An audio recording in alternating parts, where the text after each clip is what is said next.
国内的防疫放零哦，国庆连假嘛要到咯。台湾高铁是表示讲订票已经超过30万张。高铁今仔早起嘛，等是车厢的循环换气的设备。高铁是讲这项设计哦，是参考日本的新干线，平均7分钟车厢得换一届空气。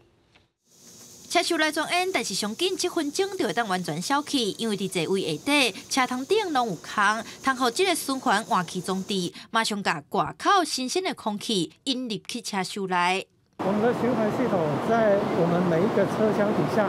都有一个设备的配置，所以也就是说每一个车厢它都会在7分钟之内，7分钟左右来完成一次的空气的置换。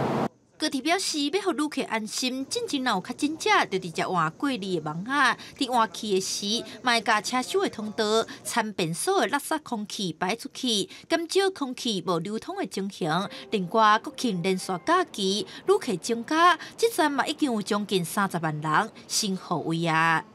我们在这个5天的疏运期间呢，总共开出了824个班次。 那每一个班次都有自由座，就是有定位的这部分呢比较满座，但是呢，如果你有需求，还是可以使用自由座的这个服务。